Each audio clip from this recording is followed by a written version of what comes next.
Welcome to the Living Room Vibe podcast. I'm your host, Danny Lourdes, creating a space where real people have raw conversations. Make yourself at home and let's get into it.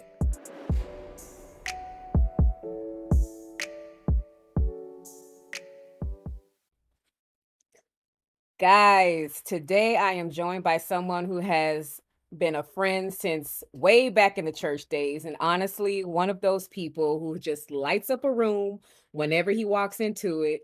Matthew is a devoted husband to Samara, who some of you might remember a few episodes back.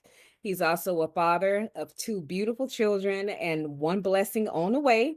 Matt, welcome to the Living Room Vibe. What it do, what up, though? Thanks for having me. Yes, thanks for being here. So, for those listening, Matt and I go obviously way back. If you wouldn't mind, Matt, Way back. sharing, actually for real, if you wouldn't mind sharing a little bit about our connection and how we've maintained our friendship over the years. Yeah. Wowzers, man. I met you and Smith when I was a jit, man. I was 17, 16 or 17 when I first met y'all at campus fair back in Gainesville days. Mhm. And I was mesmerized by the Gainesville ministry at the time, and ended up moving up there at 19. And you Smith lived across the street from us when we was in Hawaiian Village, Yep. and y'all was just dating back then. So this is way before even Samara's time, man. So I knew you guys. I've known y'all over half my life, man, and I think Yeah. we've maintained that just because we've kind of been in similar positions and we've just stayed in touch. I think my relationship with Samara, you guys were heavily involved in the early stages. You guys were there when I asked her to be my girlfriend. You guys were super involved in all the stages that we've kind of come through. And the same for us, I think, Hmm. with y'all. We've just seen you guys grow from being in Gainesville, leaving Gainesville, moving to Georgia, stayed in touch while we were in the Lou and even in Florida. And I think, once we got to Georgia, we've just been proximity wise close now.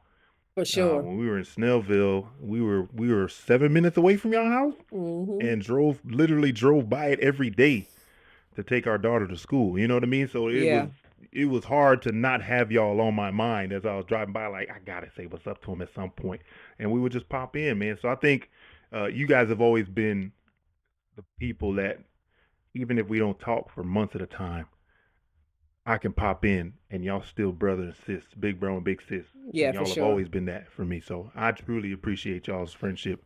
Always have. Y'all have been some of my favorite people since the jump, man. So grateful for y'all. That's what's up. That's what's up. So today we are talking about something that doesn't get enough airtime, in my opinion, and that's mental health and emotional vulnerability for Black men. Um, Hmm.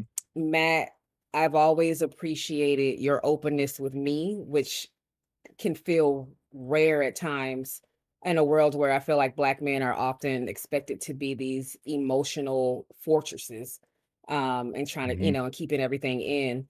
It's almost like society has handed you guys this impossible equation of um, be strong enough to carry everybody else's weight, but and never asked for help to carry your own.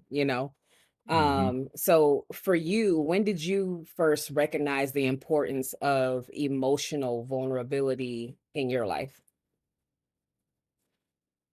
That's a good question. I mean, I think coming up in church, we were kind of trained to be vulnerable Mhm. to a certain extent, Mhm. right? I think being open with your sins, talking to the brothers, talking to people, and having conversations about hard things that nobody talks about. It's not normal. Mhm. Um, but I think as you get older, and we ended up kind of distancing ourselves from ICOC stuff. So my friend group got smaller.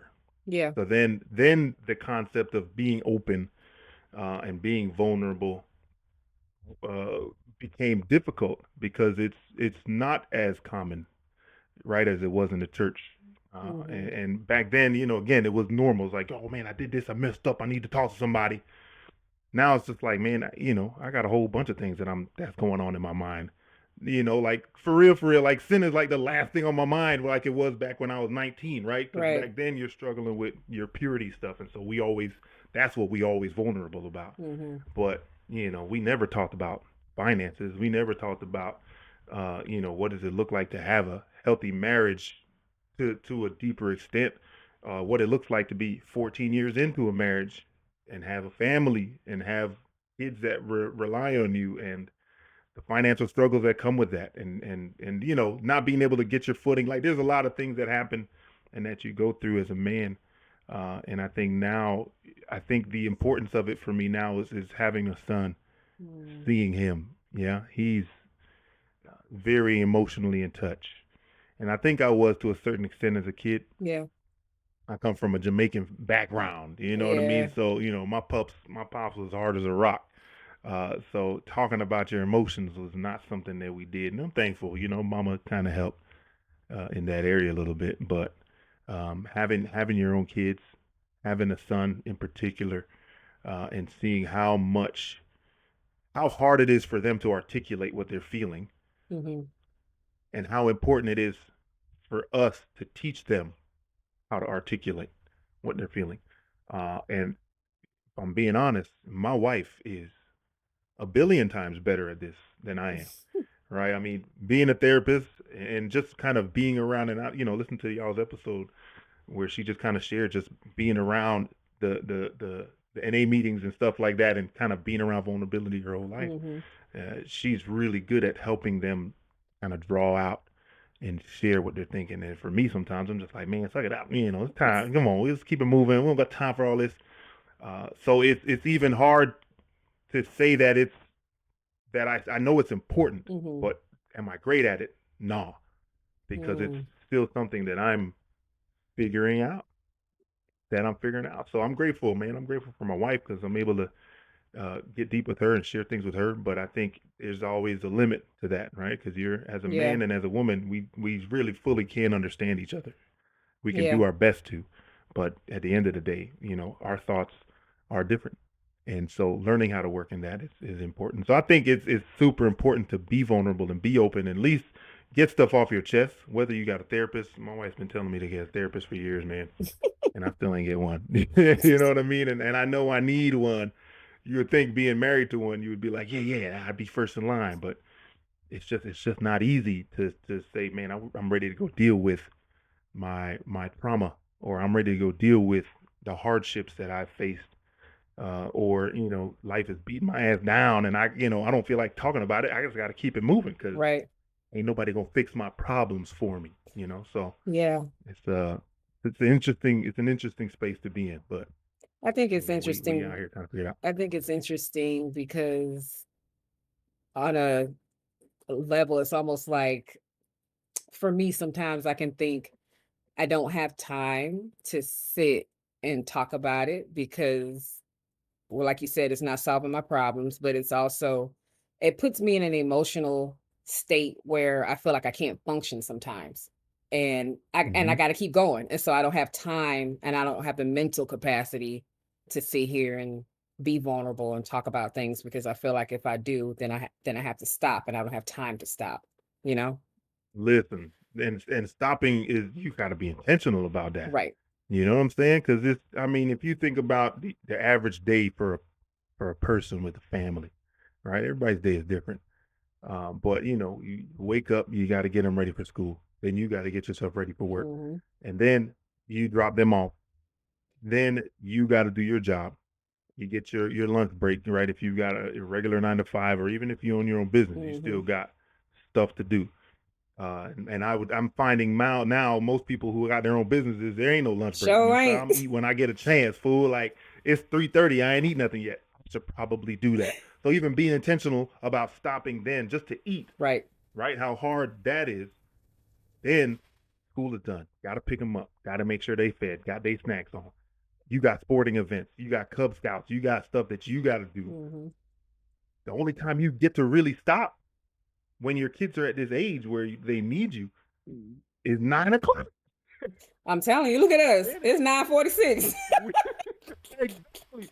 It's like I ain't trying to talk to nobody. At least not nobody who doesn't understand me or doesn't want to make time to kind of hear my stuff or somebody that I don't have to start from scratch with. Right. You know what I mean? It's like, okay, so I've got some people, right? I've got my people in my life. I've got brothers I can count on my hand, right? I've got my blood brothers, and I've got some brothers that have been there for years. And you know some of them, my Yeah. boys Pat, my boy Gio, boy Jeff, my boy Gene. I can talk to these guys, and they know me since I was 13, 14, 15, and being able to chop it up. But uh, sometimes life gets so busy to just stop to process your own stuff, let alone talk about it, is difficult, man. It's hard. Yeah. I sometimes think about mental health like a garden, like you just can't plant seeds and walk away, right? Like it needs that Mm. constant tending, constant maintenance. And so what does that tending look like for you in your daily life as a husband, a father, black man, all the things? Yeah. I mean, one of the things, honestly, I think that kind of helps me through uh, like challenging days mentally Mhm. is working out.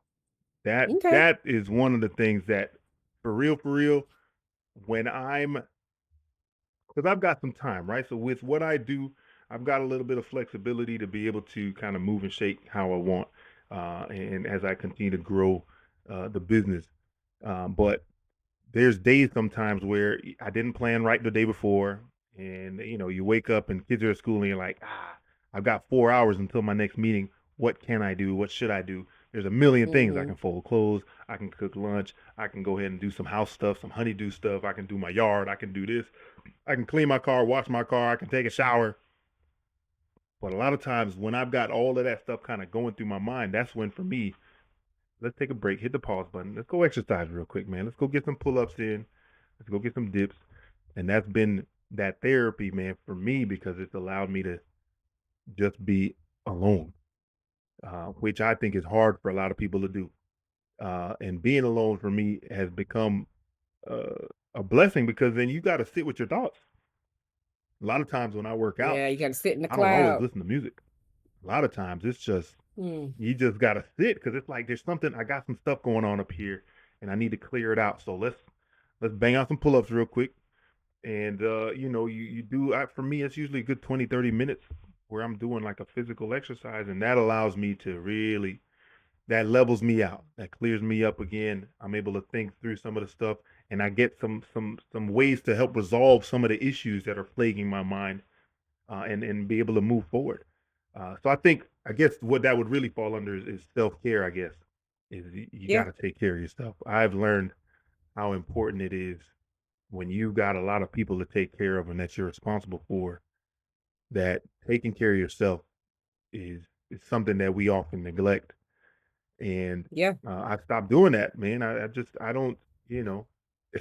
You're taking care of yourself may look different, For me, a lot of times that's hey man, from 8:30 to 11:30, I'm chilling. You may not see me on Instagram. I'll probably be on YouTube Mhm. because I just want to be alone to do something that I want to do and just kind of veg out, or maybe I'll do a stretch, or maybe I'll read a comic, something to just kind of decompress and just relax. But then, Yeah. all right, man, taking them showers, shaving my head, being bald, like there's certain things that I got to do to maintain and if I don't shave my head every other day, then I'm itching. My head's scratching. It's, it's, Right. it's irritating. I'm frustrated. So taking control of things that I can control. I can't control everything, man. I can't control how my kids respond to stuff. I can't control how my day goes fully, right? I mean, because there's obviously other factors, but I can control how I respond to things. I can control how I take care of myself, when I Yeah. take care of myself, and when I'm taking care of myself, then I can take care of others with a happier heart. You know what I mean? So Yeah. self I care, I think, is one of the ways that really kind of helps. I think, yeah, self-care is so important, and I think it's crazy how it's literally, in my opinion, the first thing that gets kind of thrown off the list. Like you said, when you're going through your day of get up, get the kids ready, get yourself ready for work, go to work, they in school, pick them up, go all the after school activities, and if you got pets, you gotta take care of them too. Then you got dinner. Lord, man. Then you gotta spend time with your wife. Then, and under all of that, you're like, okay, well, it's time for me to go to bed because I'm tired, I'm exhausted, and so you might But not, a sucker just wanna be alone for 5, 10 you minutes, 30 know, minutes. yeah. So it's like at that Yeah, time, you're true. like, you know what, my self care is me closing my eyes right now because I just got to go to sleep and do it all over again. Yeah, So, but yeah, I think yeah. fighting for that self care, like you said, that workout, that shaving your head, that whatever it is, having that alone time in the morning, just to help you reset is so important. It is. Yeah. So let's talk about safe spaces. For me, creating a safe space is like building a house. You need a strong foundation, you need some walls of trust, you need some regular maintenance. What does a safe space look like for you when you need to process your emotions? Oh, man. Um, the basketball court has always been that for me, Oh, okay. and that's I'm serious, man. I most times when I'm really if I don't feel like working out or if I feel like I just need to go somewhere that feels, like home, Hmm.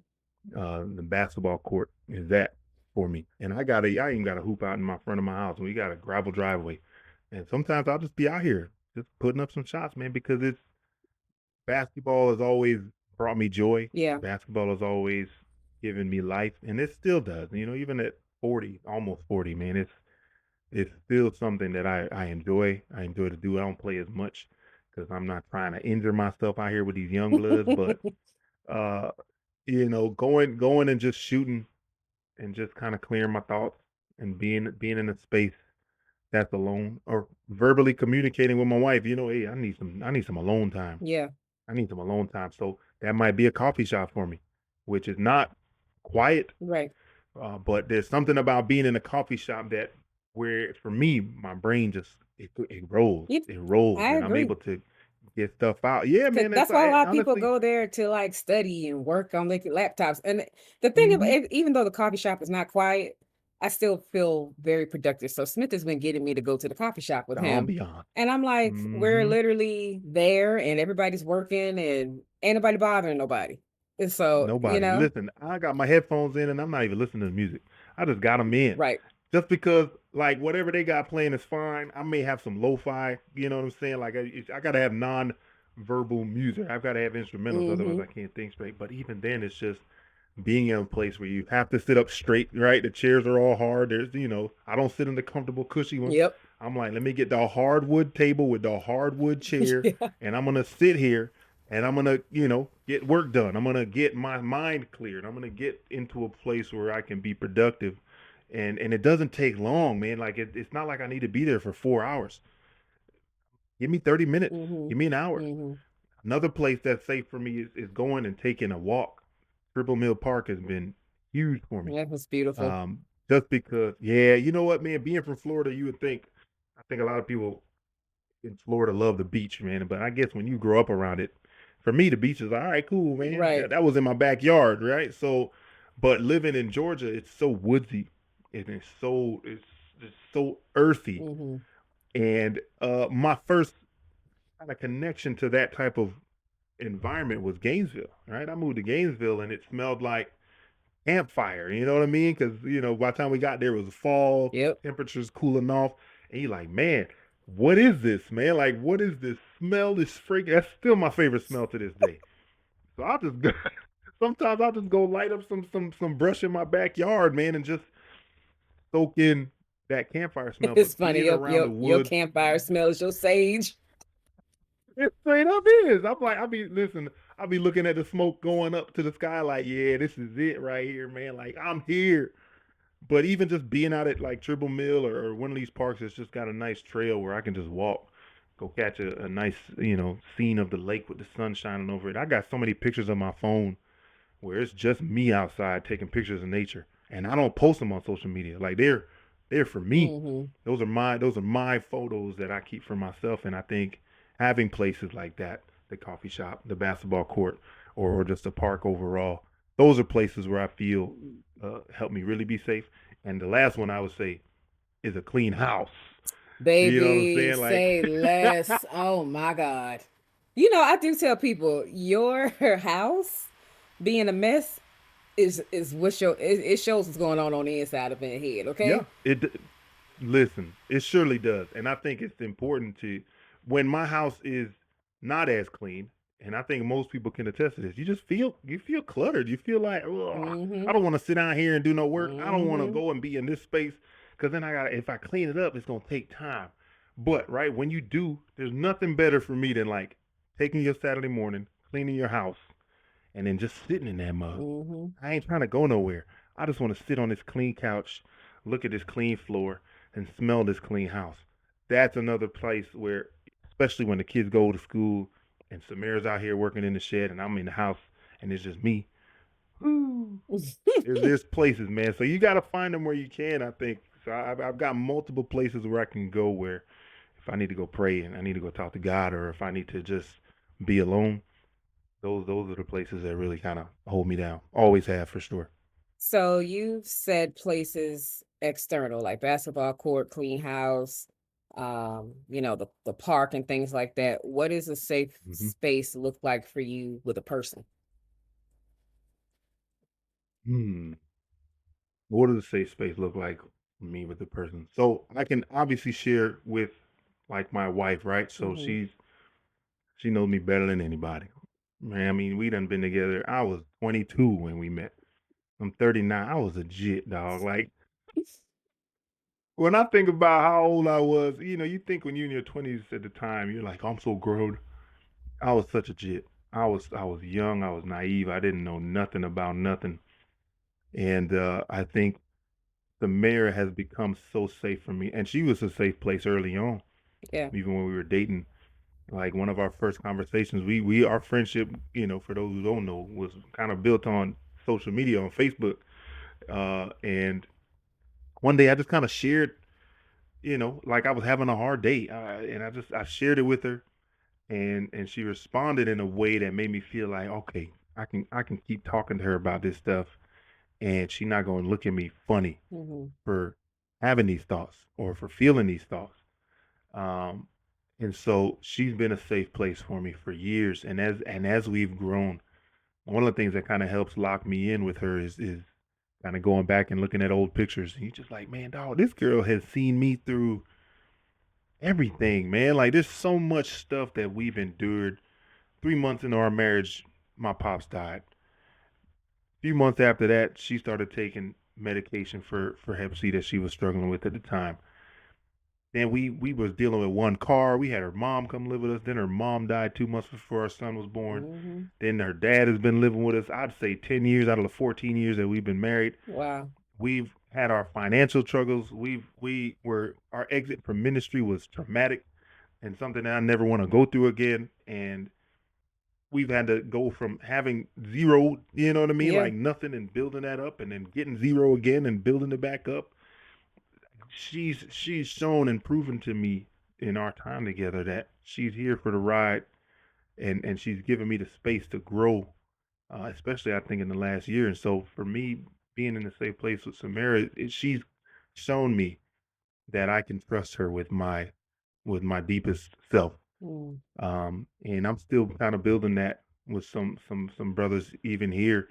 As I'm getting older, some new friends who our kids are very similar in age and have similar personalities and just people that we've been building with. But even Smith, man, like Smith has always kind of been somebody that I felt like, even if I haven't talked to him in a long time, Hmm.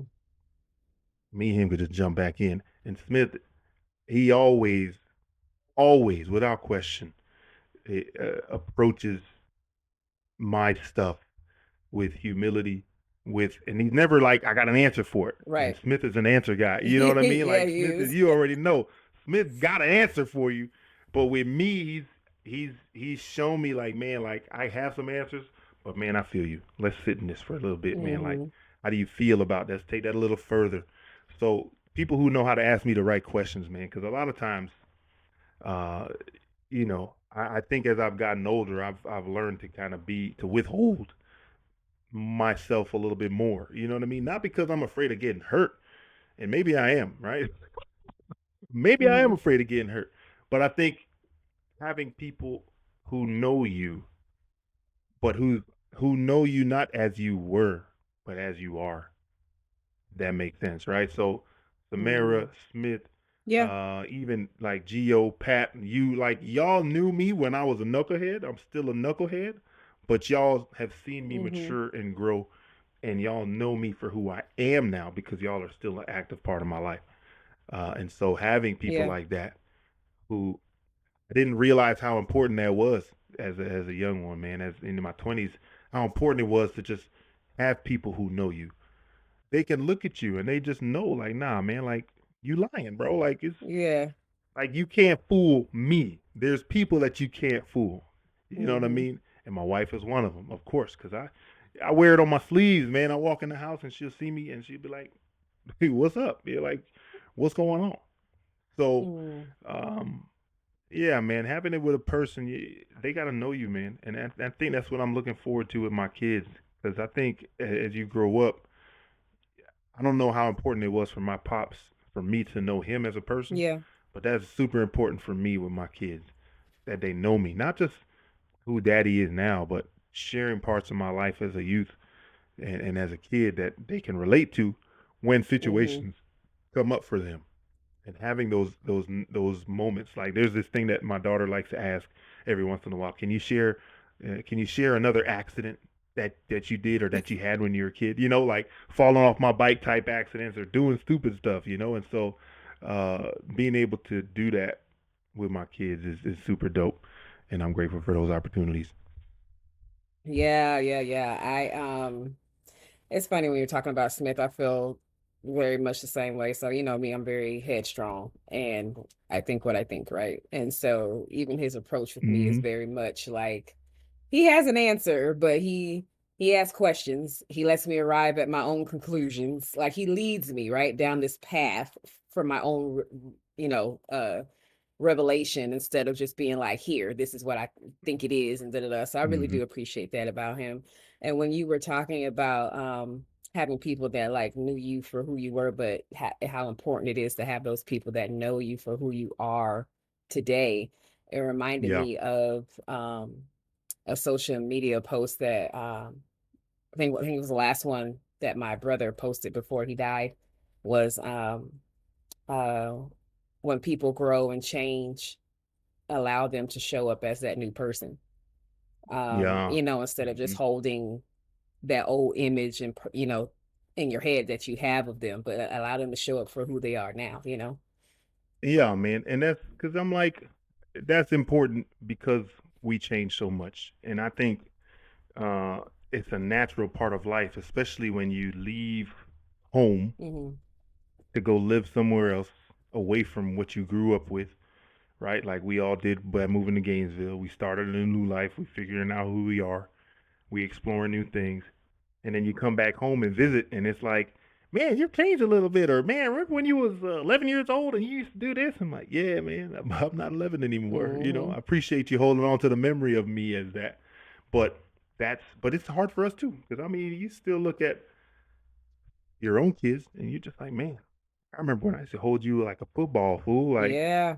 now you out here running around, jumping off of stuff, talking and acting a fool, man. Like it's hard to watch them grow up, but it's being able to accept somebody's change is I think super important, especially in maintaining those relationships. And people wonder why they fizzle out. I mean, your relationship, like, hey man, if you keep treating me like I'm six, I'm not gonna hang around you anymore. Yeah. At a certain point, I'm gonna move on. So being able to accept somebody who's changed and experience new growth, not for everybody, and it's not easy, but super important. I think too, on the aspect when I think about just black men in general, I think not necessarily in in the space of growing up and getting older, but in the space of maybe I was a knucklehead and like, you know, troublemaker when I was younger or in my teens or in my early 20s. But right now, I have grown, I have evolved, I have changed, I have matured, and allow me to show Hmm. up as that person instead of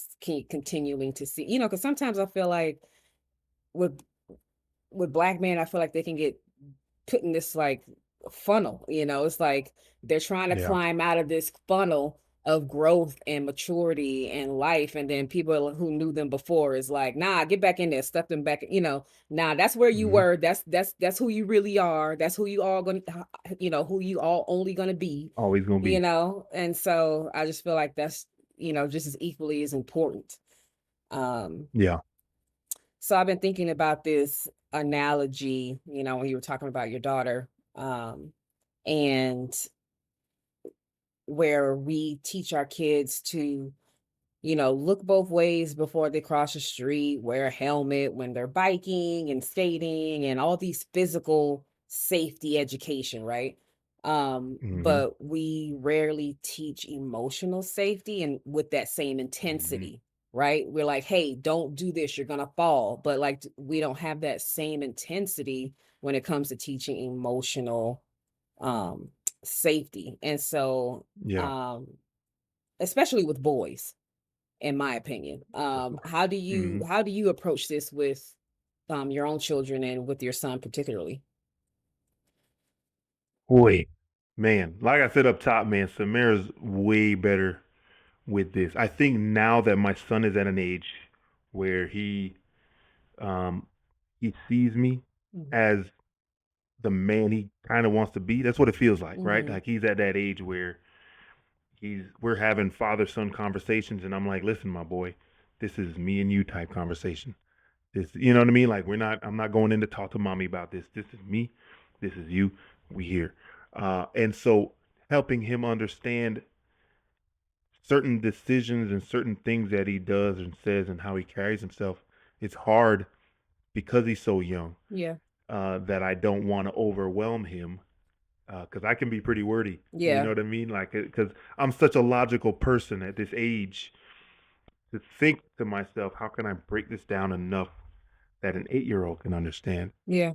Um, but then part of me also thinks, all right, well, if I'm at least if I can have the conversation, start there, right? Like at least have it. Having it, I think, is better than not, Right.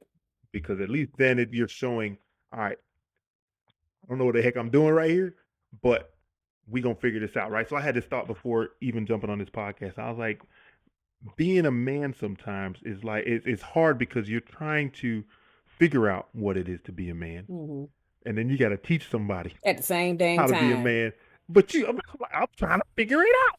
So one of the ways that I approach it is try to teach him things that I wish I would have known at his age. Mhm. So when when you're interacting with your friends at school, right? So simple stuff like right now, like basketball, for instance. He's like, man, he likes to shoot around, he likes to have fun with it, but he's not. It's not like his love, Right. and I don't care if it is, right? Like basketball, that's my love. That became my love, and it didn't become my love until I was like 13, and I had already been playing for 5 years and hated it for the first 5 years of my life playing, anyways. But now he's in a place where he's like, I'm at school, dad, and I'm shooting, but nobody wants to pass me the ball when we're playing a game. And in my mind, I know what it is. I'm like, hey, they know he can't play right now. Oh. And he hasn't shown that he can be somebody that they can pass the ball to. Mhm. And so what kids do is they just walk around and say, pass, pass. I'm like, little fool, that's definitely not gonna get you the ball. Because you got kids that's out here who it's their love and they just want to catch it and shoot it every time they get a chance. Yep. So how do you navigate that? Listen, man, you got to go get that ball yourself. Don't steal it from them, but stay close to the basket, get a rebound, and get some buckets. Like everybody wants to be flashy. So helping him to navigate how to move in those spaces, how to move with friends, how to have conversations with people. And it's I try to connect with him a lot because I remember what it was like being 8 and getting picked on, and he's not getting picked on like I was because Mhm. I was in the hood, man. So kids was doing some things that you like, what? But trying to help him kind of navigate those waters is tough. But I just try to authenticity, keeping it real, Mhm. telling them the truth, and keeping it simple. Like that for me. Like if I can do those things, then I'm doing better than what my pops did for me. Yeah. Not to throw shade on pops, but Yeah. it's like, listen, man, when you come from a Jamaican background, my pop's background was hella rough compared to mine. Mhm. Compared to my pop's life, yeah, I was doing pretty dang good. And so the same, I think, for my son. I'm like, man, like, bro, you got both parents here. Like, you know, we not balling, but you got what you need. You always Right. got the stuff you want. So making sure that we're approaching those conversations with authenticity. They're a little realer with him than they are with my daughter, because you know she's 6 and she's smart. She's smart. She understands stuff, but trying to teach emotional safety is so hard because they don't fully understand everything. So trying to find ways to communicate on their level, Mhm. finding examples that they can connect with, and using my own life. That's for me how I've always helped people is I don't give you advice about this because I never actually did it, Mhm. but I can either tell you what I've seen, Yep. what I've learned, or what I've experienced. Yep. And that's how I try to approach my kids, man. And I hope that helps them, man. I hope it you know kind of resonates as we go. Yeah, something I've been telling Savannah for a very, very long time is, she's our first born, and Mm-hmm. I'm always telling her, look, every year I'm like, I ain't never been the mom of a 17-year-old, and you ain't never been 17. So we trying to figure this out together. So, Figure it out. it's and it's so different, even with my son, he has autism, but I Mm-hmm. think even I've had to even approach um that differently with him, Mm-hmm. because whereas Mm-hmm. my daughter, she's super smart, and I can just say, Savannah, Verbalize. yeah, get your life together. I can just say that and she know what I mean, right? I can't go to Ethan and be like, Ethan, get your life together, because he'll be like, what? Right. Mm-hmm. But Mm-hmm. I think even just I've caught myself a couple of times when because he's emotional. Like he's not, although he's autistic, he's not aggressive or anything like that, but he will Yeah. he will cry when he doesn't understand something or something's hard for him or his feelings are hurt. And so I caught myself one time being like, man, just like stop crying. And he just looked at Mm-hmm. me like so confused, and I was like, "God, what am I saying? Like, what am I doing right now?" And I Mm-hmm. was just like, you know what? This isn't the time for that. Right now, he needs to know it's okay to cry, and let me nurture that, right? It's Yeah. okay for Black boys to have tears, It's okay for Yeah. them Yeah. Yeah. to have hurt feelings, So, yeah, Yeah. I feel And, that. you know, I think even giving our kids a space to say that, and that again, I big up my wife a lot, man, and I follow her lead in this a lot, just because she's really naturally good at it. Mhm. Is giving kids the space to say what they're feeling. Right when we were coming up, it wasn't no opportunities for that. Yeah. You fall in line, shut up, you know, shut up, and we good. Keep it moving. It's definitely we grew up Um, in the, do as I say, not as I do yeah, movement. that's it, Yeah. man, for sure. But to be able to help them verbalize, and I love it, right? So you think about how your kids are at home, right? Man, my kids, they're wild. They jumping off the couches, you know, they stomping. They do a lot of that stuff right now, but they don't do it anywhere else. You know what I mean? So you're Mhm. just like, all right, but what does that mean, right? So I used to take that and think to myself, well, dang, man, they two faced or they learn how to play the game, and it's like, no, they feel comfortable to be 100% themselves Yeah. when they're around us. Yep. And I'm okay with that because then I can help them. I can't help you if I don't see how Right. you are. Right. Show me your So true yeah, self. man, show me your true self, and we can work with that, man. So uh, I think we've given our kids that space, and I keep bigging up Samara, but I think I've given them that room too to even be who they are. And we talk about, listen, man, like there's times, right? Nah, bro, you gotta cut the stomping and huffing and puffing. Right now, we ain't doing that. Right. Let's talk about this, right? Because I'm in that point now with Matthias where it's like, listen, bro, there's stuff that's just gonna be hard. Right. That's just how life is. So are you gonna push through that? And so, you know, helping our kids to take a deep breath. Mhm. That's one of the most simple things that for me it's just like, sucker, just do it. It's When you almost like getting when upset kids at some, tired and you be like, just take a nap, just close your eyes. I promise it's gonna help. I promise it's gonna help. But for them, they don't think like us. Mhm. It doesn't compute like that for them. They're just so in the moment. And so stopping and saying, hey, all right, what are some ways you can what are some ways you can handle this? Like what can you do when you're frustrated? And so a lot of those answers are you can take a deep breath, you can take a break, or you can keep trying. If something's hard, it's not going to be hard forever. Right. You know it's going to be easy at some point if you keep putting work in. And so there's certain things that my son, I think that's what really helps too to validate what we say is being around for the moments when stuff clicks. And I use this example all the time because it's so profound to me, and it probably don't mean nothing to him, and probably never will. But when kids start learning how to tie their shoes, right? Oh And my they're tying gosh. strings, it's a pain in the black My side. gosh, yes. But their fingers are clunky and sausagey, and they can't figure it out. And so I remember telling my son, man, and this is probably one of the first times I remember having this conversation with him because he was like 5 years old. I was like, son, I promise, man, this is hard right now. Mhm. It's not always gonna be hard. One day you're gonna be a master shoe tire, bro. You're gonna be a master shoe tire, but you just got to keep doing it. And so I didn't, I showed him maybe 3 or 4 times how to tie shoes. I never, after that, I was like, all right, bro, now you put into practice what we worked on. And of course, every day goes by, I can't do it, blah, blah, blah. One day I was home and we were in our living room, one of these living rooms. I can't remember if it was this house or the last one. And he tied his shorts. But he didn't just tie them, right? Like he tied them and then he grabbed the two that you pull to make it tighter, to Oh make the yeah. knot tight, right? Everybody knows those two, right? It's not, you find a loop, you just know it because you after doing it so long, you know. And I saw him. It was not like he guessed and picked the right ones. It's like, nah, he knew which ones was gonna tighten that knot on them shorts. And I was there to see it. And I was like, bro, do you know what just happened? Do you know what just happened? He was like, what, Dad? What? I was like, dude, you just tied your shorts, but you tied them like a master, bro. Like you didn't tie them like you don't know what you're doing. You tied them like you knew which strings was gonna make that knot tight, and Mhm. you pull those. And I was like, you remember how it was 6 weeks ago?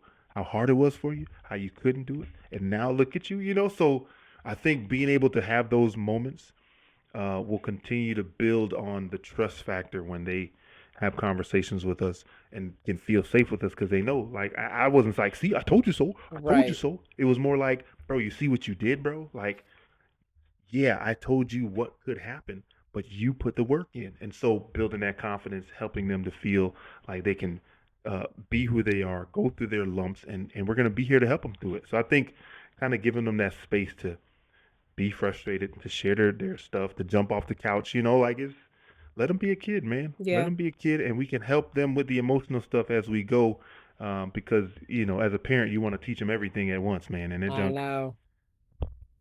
that junk don't work, man. But But I love what you said sheesh, about, anyway, just using your life experience, to make those life lessons. That's the simplest yeah, way. it is, man. Because even as I'm getting older now, as I grow in my work, in my business, and who I am as a person, I'm like, man, don't nobody got my experiences. You can't tell me how good I'm gonna be at this job because you don't know what I've been through. Mhm. Yeah, I may have had this job, that job, this job, that job, but every one of those has taught me a different experience that's made me better than I was before I started working with you or Right. with this. So, uh, using those experiences, I take those very important, and I hope one day for all of my journals that I got to just pass them to my son, man, and be like, look, bro, like here's my rawest thoughts, dog. This is me, and this is how I processed a lot of my stuff, and I hope you can learn from it. Yeah. Right, and hopefully I can have a conversation with him about those books. Like, hey, listen, like you may see some stuff in there where you be like, my dad, what? But this is me, bro, and I want you to see kind of what I've been through so that you don't have to go through it, man. Like that's my goal for these jokers. Yeah. I don't want them to have to experience certain things if they can learn just from having a conversation. For sure, for sure. You know. Yeah. So, I wanna talk a little bit about male friendships. I feel Mm-hmm. like they can truly be something special, like the brotherhood that can develop from having strong, male friendships. But Yeah.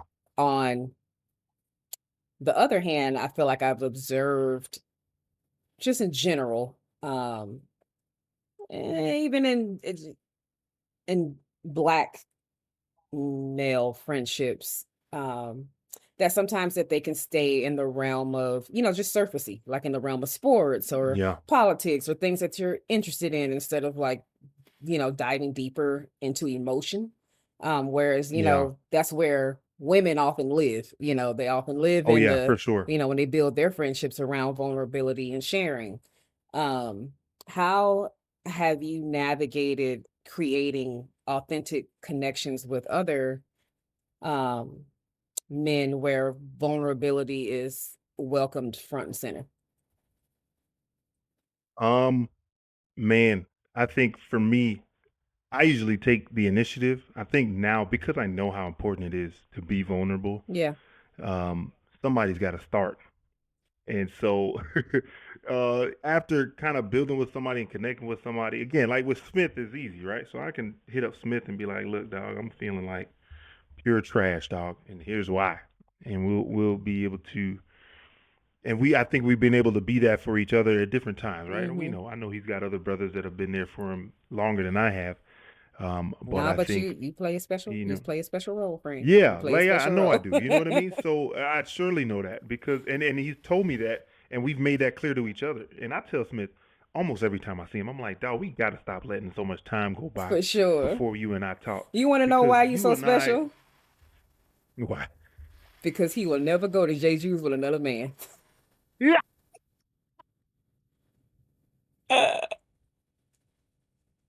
listen, That's a special type of relationship.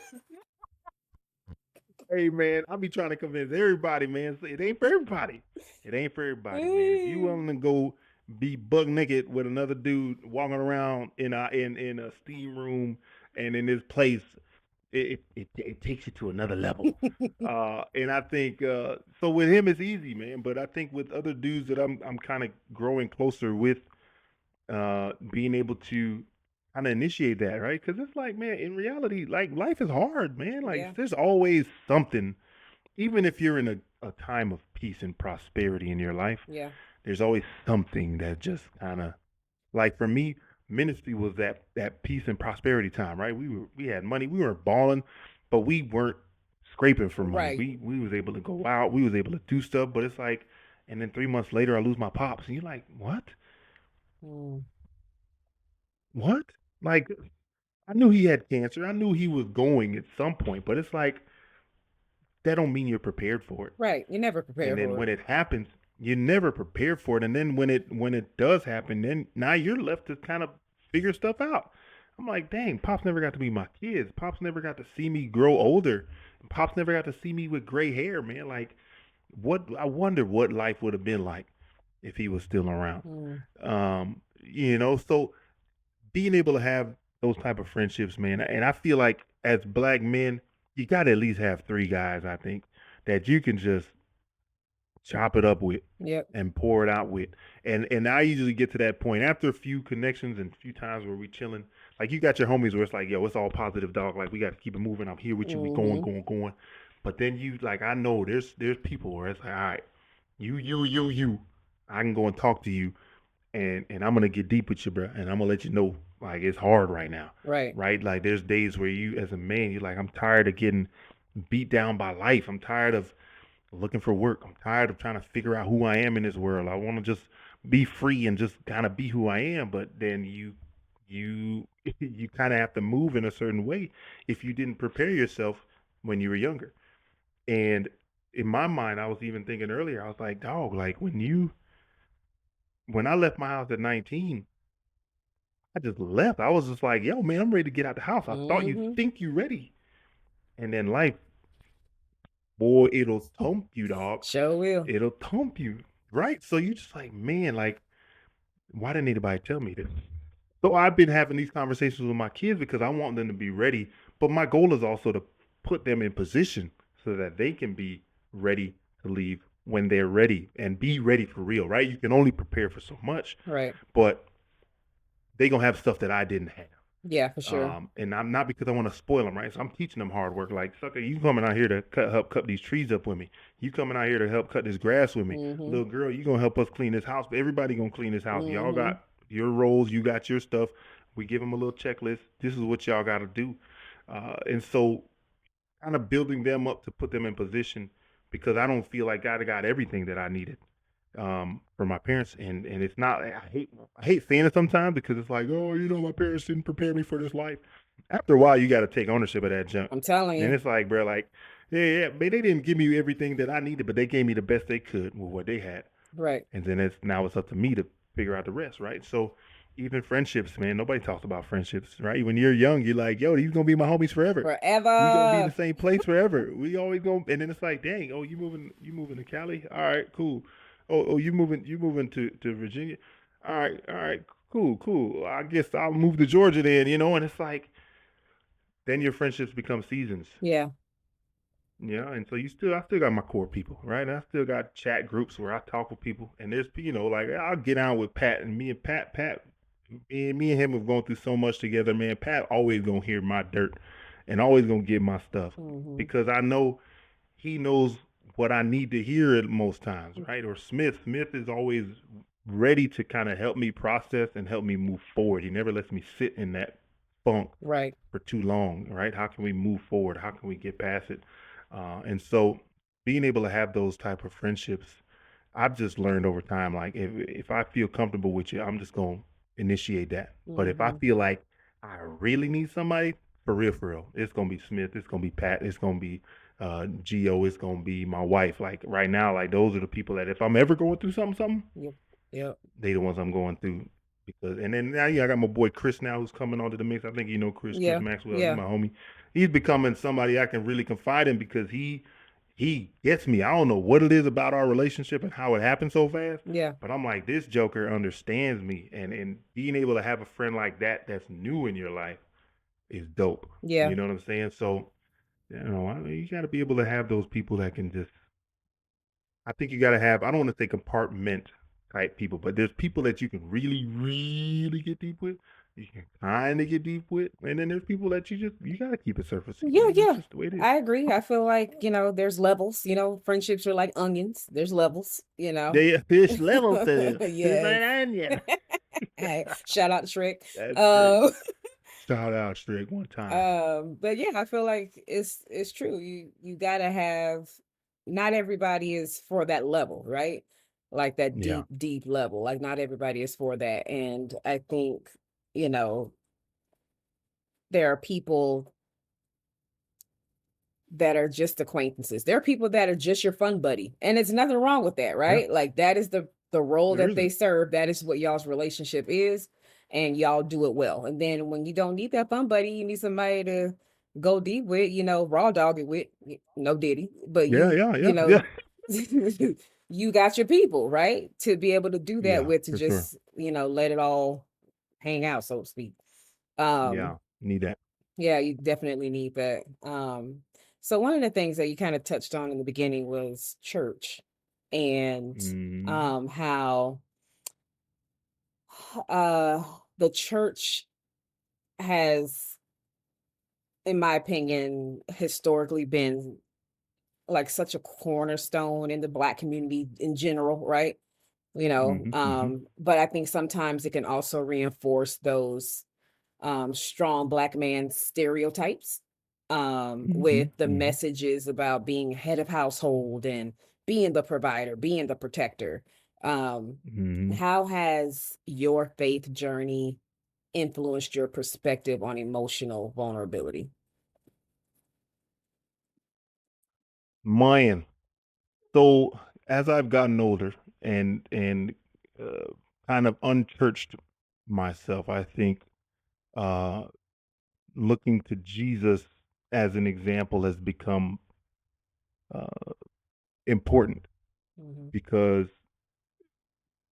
to be able to um, be vulnerable takes a lot of strength, Yeah. and we've seen his vulnerability and many times kind of throughout his walk, and just in different examples, seeing Jesus kind of in the garden, right? Like that's kind of the big one that everybody goes to, right? Hmm. And when he's just pouring it out to God, like, dude, like I don't want to do this, man. Like, can you just show me another way, please? Right.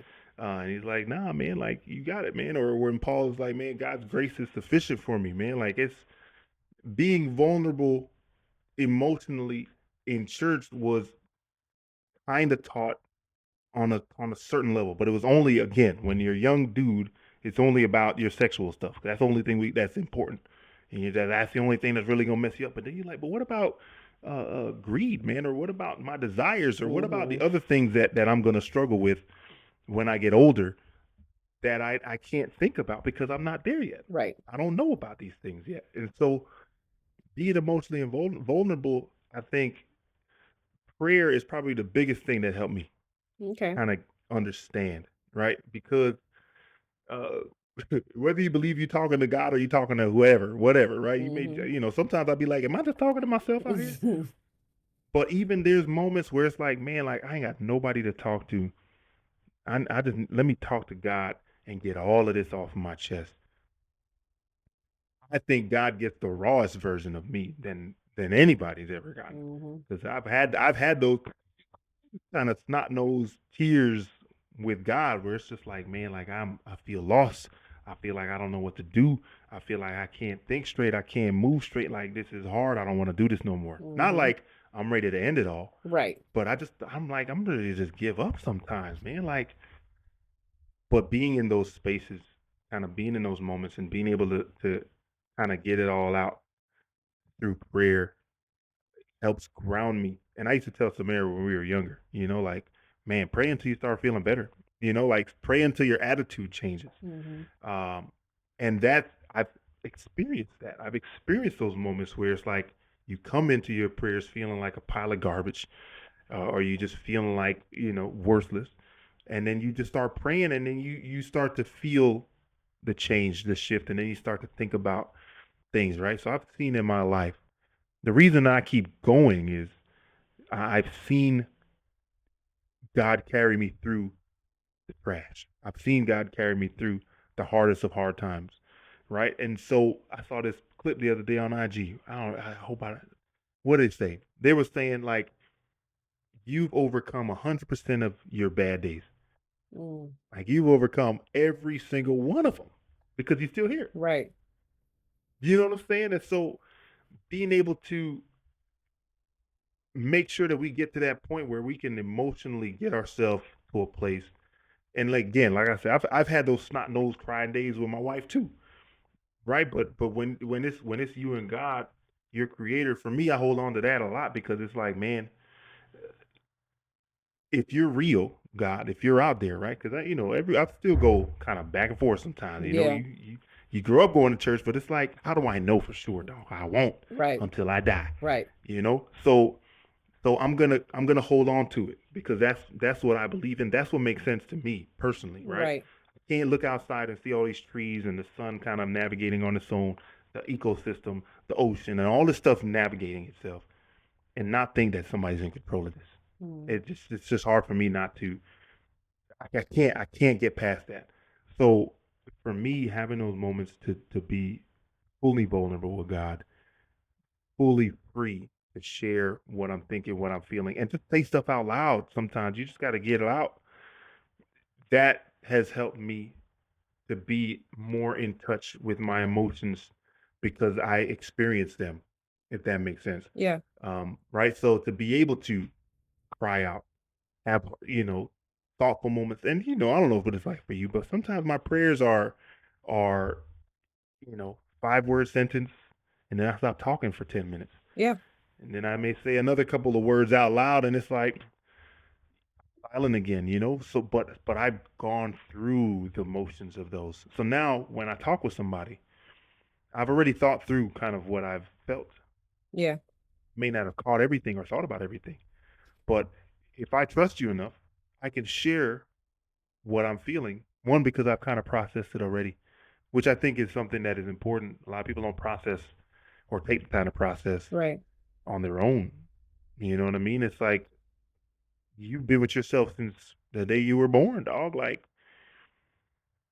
nobody can tell you about yourself like you can. So stop and think about yourself and allow yourself to process the things that you're going through because again, even if everything were to you know come to an end, like at the end of the day, it's still just gonna be you, Right. and it's still gonna be you and God or whatever, man. It's so my faith journey, I think, has helped a lot because it's taught me to um, not sit in stuff for too long, but it's taught me to deal with things. Um, and everybody can be doing something better, right? Again, I think therapist is the next step for me because there's parts of my life that I just don't feel like talking about. Yeah. But I know that once I do, it'll make me a better person. You know what I mean? So, but being able to process on your own, I think, is important too. But you can only take yourself so far. So I think Yeah. that's where it's important to kind of get somebody in there with you. Do you pray with other people? For me, prayer is Uh, very personal, very mhm, private. I mhm, think when I was younger, I used to pray with people a lot, but then all the I time. also I remember praying with this one person. I'm very the way I talk now is that's how I talk to God, right? I'm just like it's me, Yep. right? Hmm, And hmm. so I was praying with this one person. And sometimes I think most people pray. Um, it's very just, Father God, this very praiseworthy. But I was just at the Hmm. time I was upset. And so I was like, I don't even want to talk to you right now. Like I'm like, Hmm. nigga, how Hmm. you over here? Blah blah blah. She's like looking at me, Hmm. but I'm in the moment, right? I'm talking to God. Yeah. And afterwards, she discipled me on my prayer. And I was like, what? Like, that's crazy, yeah, she discipled me on my prayer, she was like, "You don't have any Listen. reverence, you don't talk to God like Hmm. that." And I was just like, if I can't be real with God about how I'm feeling, what I'm thinking, then what am I talking for?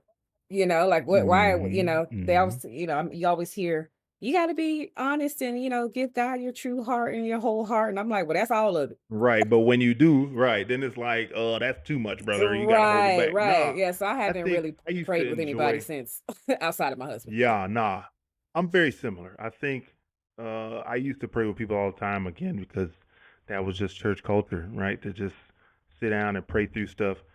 Because I think for me, when I pray with someone or for someone, I feel like I don't know what else to say.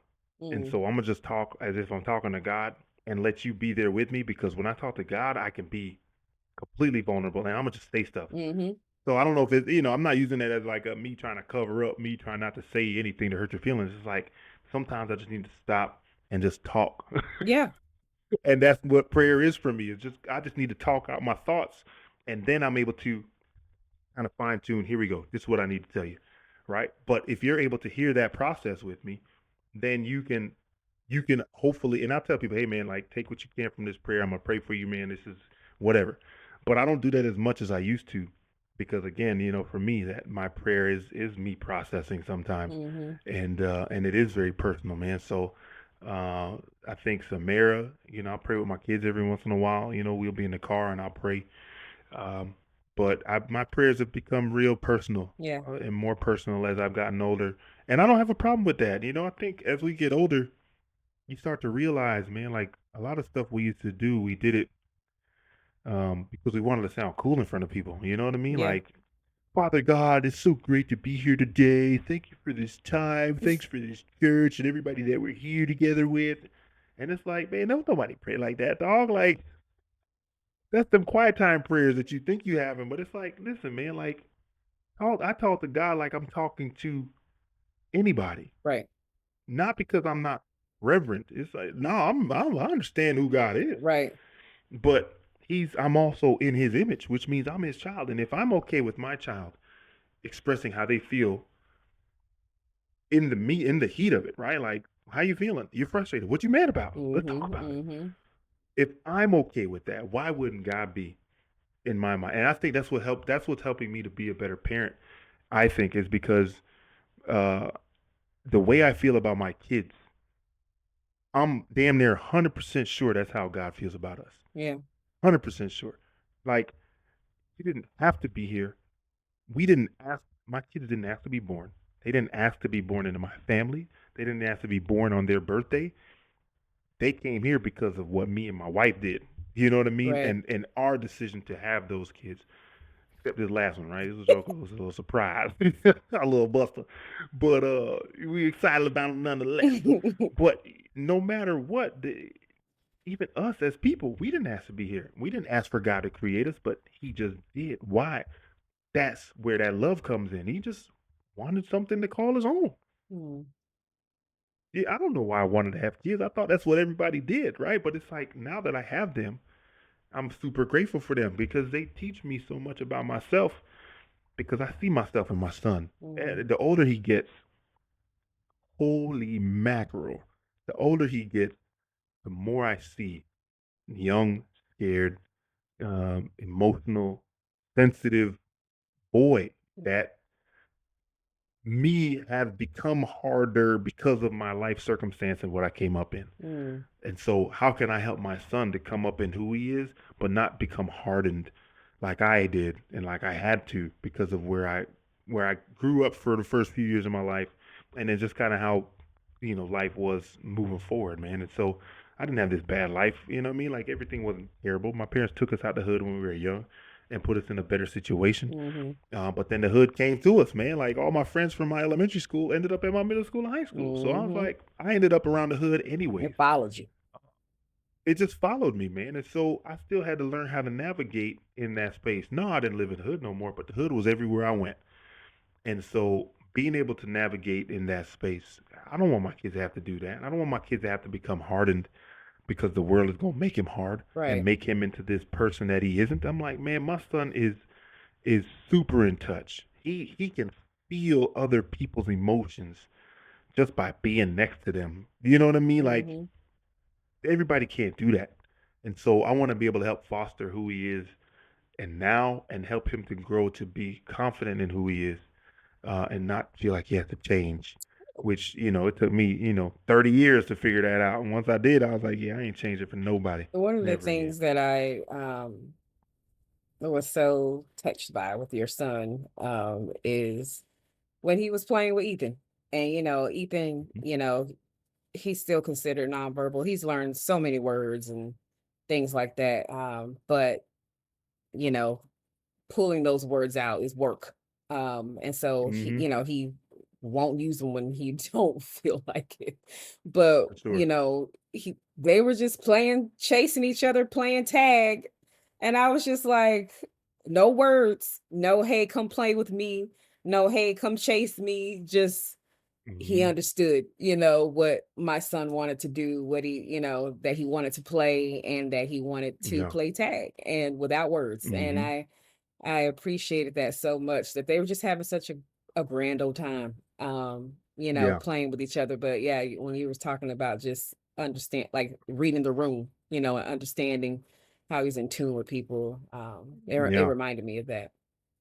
Yeah, man. He's a dope kid, man. That kid is.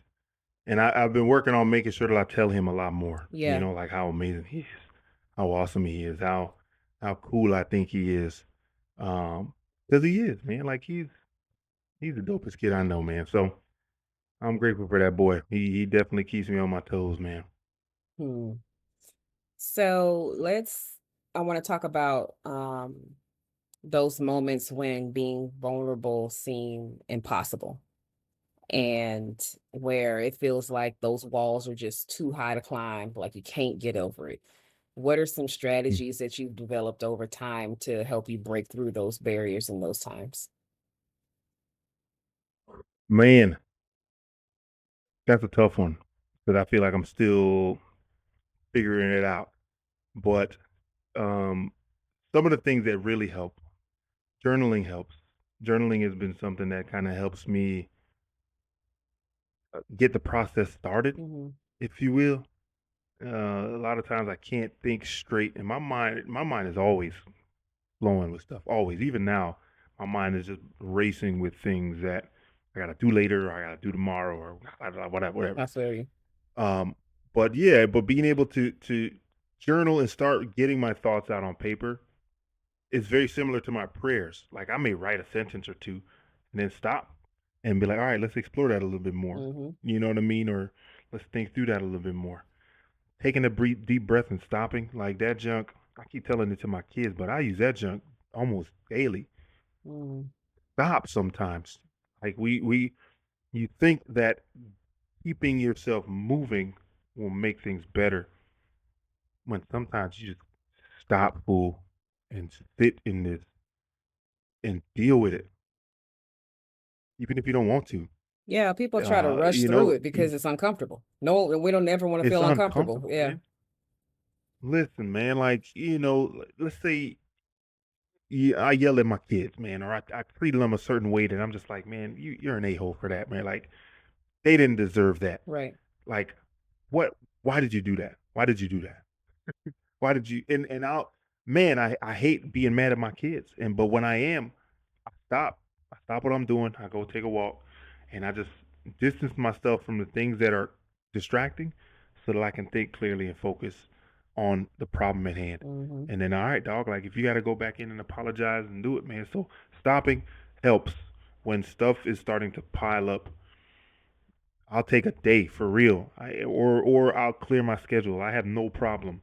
Hey man, not gonna make it today. Whatever. Like everybody else can kick rocks because if I'm not mentally clear, bump my work stuff. I need to be ready for my kids when they need me. I need to be ready for my wife when she needs me. Right. Especially now, being pregnant at 37, doing this thing all over again. We starting from scratch, Mm, and it's like I've got to like if y'all don't see me no more, people don't hear from me. Like, don't take it personal, dog. right. Like Life it's is happening. I'm life is happening. I just picked up another job, so I'm doing all kind of stuff to make sure that my family is secured. Because in my mind, that's my responsibility, Hmm. and I'm built for it. So Hmm. that's thinking positive helps. Thinking positive helps me because stuff sucks. Stuff being broke sucks. Not having money sucks. Yeah, But what are you gonna do about it? I'm What are telling you gonna you. do about it? Yeah. Like, okay, well, I've been doing Lyft. I'm like, you can go make money right now. If you got a car, you can literally go make money right now. Yeah, you can, It's but gonna cost you if a little bit. browser it's gonna cost you to make money. You need It's gonna gas. cost you a little bit. Yeah, but if you learn, like say Lyft for example, man, if you learn how to do Lyft, there's ways you can make decent money. Like I average $20 an hour when I ride, Mm. and if you get them longer rides, right? So from here to the Yeah, them airport, those airport usually end up rides. being 20, 30. Them airport rides, they kind of buffer. And then I've had great conversations because I'm so good at having conversations with people. My conversations in my car end up getting me better tips. Yeah. I've gotten $30 tips from people just from having a conversation about fatherhood. Mm. You know what I'm saying? I had one conversation with an older lady one time, and she's like, "Man, my kids don't talk to me no more. My family don't talk to me no more. My husband died, so I'm out here alone." And me and her just chopped it up for Mm. 30 minutes. She's handing me $20. I'm like, "Listen, you ain't have to do that, Mm. but I appreciate it." Right. You're right. So yeah, it's gonna cost you, but who cares, man? Like, what are you gonna do to change your situation? It's on you to make it happen. So I think that's the kind of stuff that helps me in when stuff is really hard. Sometimes you got to stop, pump the brakes, see what's going on, assess the situation, and then think about what's real. Like, okay, man, like you're not a deadbeat. This junk is hard. You figuring this stuff out. You haven't figured out everything yet, and there's still work to do. So, what can you do about it? What can you control? Remembering things like that, simplifying stuff, man. I try not to make life too complicated Yeah. because it's already complicated as it is, man. So, if I can simplify, stop, take a breath, assess the situation, and keep moving forward, but not neglecting what's slowing me down, then those are the things that kind of help me, man. So, journaling, stopping, prayer, and then kind of being positive, man. Don't beat yourself up, man. This stuff is hard. It's always gonna be hard. Life's always gonna be I hard. love Even if it. you're balling, you're still hard. You know what I mean? Yeah. So I think about people who are celebrities, like pick your hard, man. Like it's gonna be hard to be overweight, and it's gonna be hard to be in shape. Pick your hard. Which one you want? Literally. Okay. Which one you want? Right? It's gonna be hard to be broken. It's gonna be hard to make money. But which one you want? Yeah. Like you can just sit there and wait for stuff to change, or you can get your behind up and go do something. And so that's kind of where I'm at. All right, what's the hard in this situation? What's the opposite of this situation? Which one you want, and how you gonna move forward and make it happen? So, I love that. I love that. So before we wrap up, let's get a little practical for a moment. So say there's yeah, a black man listening right now who's never really Mhm. had permission to be vulnerable or had those friendships where they felt like they could be vulnerable, those safe spaces that we've been talking about. What's one small Mhm. step that they could take right now? Wow. Small step for someone who hasn't had the space to be vulnerable or doesn't even have The the relationships, friendships. yeah. I would say I would say you'd have to either find a therapist or find a support group. You know what I'm saying? Because there's support groups out there that are free, right? There's accountability brothers that I met one guy and he was like, "Yeah, man, we just go out to parks and we do fun stuff together. We take walks together and we just create a space where brothers can be accountable to each other." And I'm like, "Dang, I haven't always gone. I've been on one event with them, Mhm, but I'm like, this is fire. You need a community. You need to find a community. If you stay alone, then nothing's ever gonna change. Nothing's ever gonna change. So you just gotta find people who can understand you, man. Like that's why I connect with fathers, man, because I'm like, I need dudes who love their kids, love their wives, and want to be there mhm. because they understand what I'm trying to do. You know what I mean? Yeah, You where you you trying to you get. gotta find people. You gotta find that's you gotta find your community. So I've been able to build my community slowly. When I got to Georgia, I didn't have a lot of friends, but now I've got 5, 6 people, different jobs that I've done, the networking stuff that I've been able to put myself in position. Mhm, You got to get out of your house. You have to, like that's get out of your house, find a support group or something, right? Whether it's like your networking group, right? So my networking group that I'm in, my BNI, that's helpful for me because everybody in there is entrepreneurial. Everybody's got an entrepreneurial mindset. yeah, Some people may have a part-time job or another job that they're doing, but they're here because they want to be around like-minded people. yep, Maybe you need to go to church. You know what I mean? Like church was that for me. You have to have somebody who understands how you think, and you got to go look for it. If you're not getting invited to stuff like that, or if that junk just don't fall in your lap, get up off your ass, go find somebody that can connect with you, support group like, so that you can continue to find reasons to keep moving forward, continue to find reasons to keep living, and continue to build, man. Because if you isolate, then that's where trouble happens. yeah, for sure, for sure. It kind of makes me think about what, you said earlier when you were talking about uh you cultivating that vulnerability yourself by you just talking and being vulnerable first. And Mhm. that's another way, just by in those little moments where you're having those conversations, is just be vulnerable first. It's very Just do uncomfortable it. at times. But And you may not know how they're gonna receive it, but who mhm, cares? right, Like you're not doing it for their good. You're doing it for your good. right, And that's man, listen.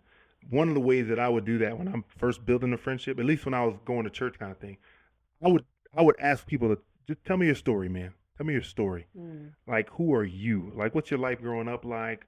What's middle school like for you? What's high school like? Tell me your story and why are you the way you are?